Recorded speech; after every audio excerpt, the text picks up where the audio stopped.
Hello बच्चों, कैसे हैं आप सब। तो आज जो हम जा रहे हैं जो क्वेश्चन डिस्कस करने, ये क्लास 10th का सबसे इम्पोर्टेंट क्वेश्चन है।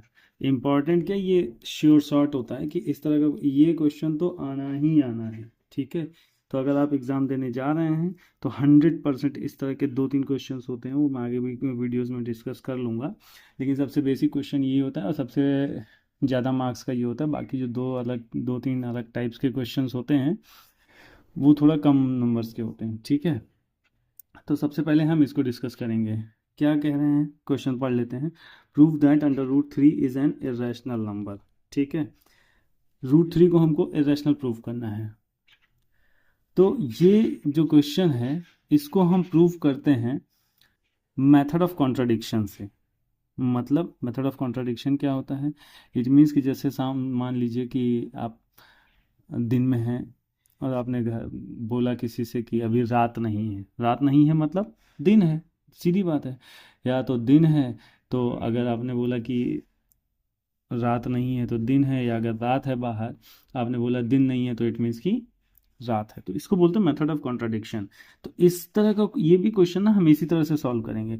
हम जैसे हमसे कहा जा रहा है कि prove that root 3 is an irrational number, हम कहेंगे ठीक है भैया, आपकी बात सही है, हम इसको मान लेते हैं कि ये रैशनल नंबर है। अब रैशनल नंबर है तो इसकी कुछ कंडीशंस होंगी। अगर वही कंडीशन फुलफिल कर जाए तब तो रैशनल है, और अगर नहीं फुलफिल कर पाया तो हम तो सीधी सीधी बात कहेंगे ना, ये तो इरेशनल है। ठीक है, तो सबसे पहला काम कि रूट 3 को एज इट इज़ मान लेना कि भैया ये रैशनल नंबर है। ठीक है, चलिए थ्योरेटिकल क्वेश्चन है, थोड़ा लिखना पड़ेगा। जितना डिटेल में आप लिखेंगे, जितना हर एक चीज़ क्लेरिफाई करके लिखेंगे, एग्जामिनर्स को आप उतना ही इंप्रेस कर पाएंगे। तो चलिए स्टार्ट करते हैं। Let under root 3 is is a is a rational number, so it it can be expressed in the form of p by q, where p and q are positive integers are positive integers with HCF of 1 and q is not equals to 0। ठीक है, चलिए तो अब लिख लिया जाए इसको। It means कि अंडर रूट 3 इक्वल्स टू क्या हो जाएगा, पी बाई क्यू। ठीक है, on squaring both sides, same step सारे ही क्वेश्चंस में हम अप्लाई करेंगे। ऑन स्क्वायरिंग बोथ साइड्स तो क्या हो जाएगा, 3 equals to p² by q²। ठीक है, तो ये क्या हो जाएगा, p² by 3 equals to q²। ठीक है, अब एक बात और समझिएगा ज़रा।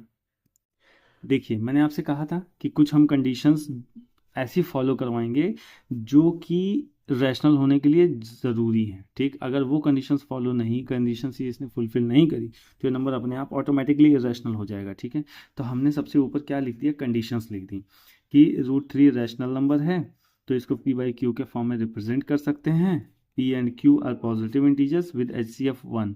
विद HCF 1 का मतलब ये होता है कि पी और क्यू जो है वो को प्राइम नंबर्स हैं।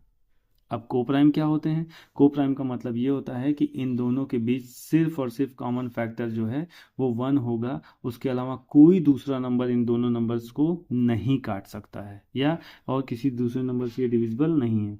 अब मैं वही काम यहाँ करने जा रहा हूँ कि मैं कोई एक ऐसा नंबर खोज के ले आऊँगा जो कि p को भी डिवाइड करेगा और q को भी डिवाइड करेगा, और वहीं मैं बोल दूंगा कि ये नंबर कैसे हैं, रैशनल नंबर है। ठीक है, चलिए तो अब हमने क्या देखा, देखिए अब दिख रहा है वो चीज़, p² को 3 डिवाइड करता है तो हमको आंसर मिलता है q²।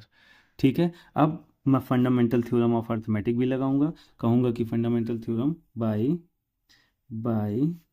Fundamental bye fundamental theorem of arithmetic, if p square is divisible by 3, then p is also divisible by 3। ठीक है, चलिए, तो अब p स्क्वायर डिविजिबल था, अब p को डिवाइड कर लें। तो जब p को डिवाइड करेंगे 3 से डिविजिबल p स्क्वायर था तो q स्क्वायर मिल रहा था, तो जब p को 3 काटेगा तो ये मत सोच लीजिएगा कि q मिलेगा, ठीक है है ना, वो नहीं होता है। कि जैसे अगर मैं आपको समझाऊं, देखिए, जैसे देखिए 4 का square is also is divisible by 4, let say, तो कितना मिल जाएगा, 4 इंटू 4 बाई 4 मिलेगा। अच्छा, अब तो कितना मिलेगा, 4 मिल जाएगा, लेकिन अब 4 बाई 4 करेंगे तो 1 मिलेगा। क्या ये स्क्वायर का कोई रिलेशन है? तो ये कभी मत सोचिएगा, ठीक है। अब हम यहाँ मान लेंगे कि p/3, जब p को 3 से डिवाइड करेंगे तो कुछ नंबर आएगा। तो लेट्स से p/3 c, यहाँ पे हमने लिख दिया कि मान लिया हमने, तो p क्या हो जाएगा, 3c हो जाएगा, ठीक है। अब यही वैल्यू उठा के इक्वेशन नंबर 1 में रखूँगा मैं, ठीक है। चलिए, फ्रॉम इक्वेशन नंबर 1 रखिए भैया, 9c square by 3 equals to Q square, ठीक है। तो क्या हो जाएगा, यानी कि Q square by 3 equals to C square. तो फिर वही बात हो गई, फंडामेंटल थ्योरम ऑफ अर्थमेटिक, कि क्यू स्क्वायर अगर डिविजिबल है 3 से तो क्यू भी डिविजिबल हो जाएगा 3 से। तो हम क्या कहेंगे, हेंस ये इसको इम्प्लाइज, या Q by 3 is also divisible, ठीक है। चलिए, तो अब लिखेंगे हम 10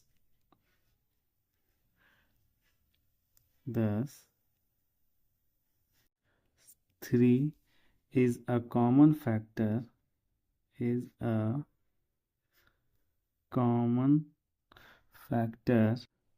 of p and q.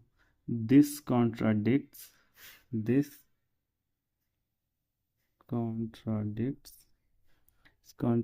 the fact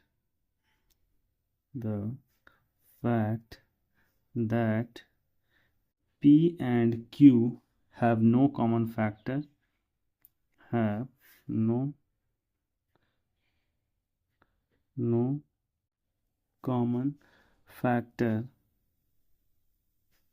other than 1. So our assumption that under root 3 is rational